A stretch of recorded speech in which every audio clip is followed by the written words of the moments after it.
उत्तर प्रदेश में बीजेपी अपने मिशन 80 को पूरा करने में कोई कसर नहीं छोड़ना चाहती। बीजेपी ने इसके लिए तैयारियां भी शुरू कर दी हैं। मोदी सरकार तीसरी बार हुकूमत में आने के लिए हर मुमकिन हिकमत अमली तैयार कर रही है। पार्टी से लेकर सरकार तक पूरा जोर लगा दिया है। लोकसभा 2024 को लेकर पार्टी जहां एक तरफ सरकार के मंसूबों को आवाम के बीच पहुंचाने में जुटी है, तो वहीं सरकार ने भी अपने वुज़रा को कई जिलों में जीत को यकीनी बनाने की जिम्मेदारी दी है। बीजेपी ने इस बार भी यूपी में सरकार के कम से कम 5 बड़े वुज़रा को लोकसभा में चुनावी मैदान में उतरने की तैयारी करने को कहा है।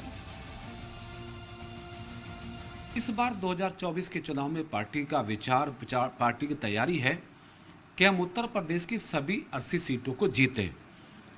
80 सीटों को जीतना तो निश्चित है।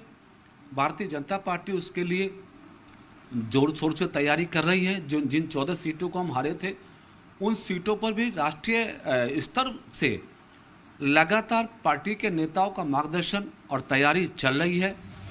माना जा रहा है कि पार्टी योगी सरकार के इस हैवीवेट मिनिस्टर्स के जरिए हर सीट को महफूज कर लेना चाहती है।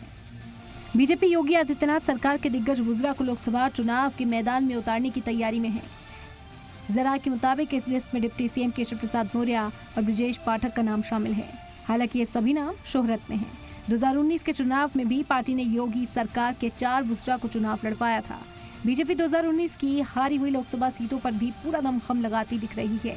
अगले कुछ महीनों में पीएम नरेंद्र मोदी, अमित शाह, बीजेपी सदर जेपी नड्डा का यूपी दौरा है, जहां ताबड़तोड़ रैलियां होनी है।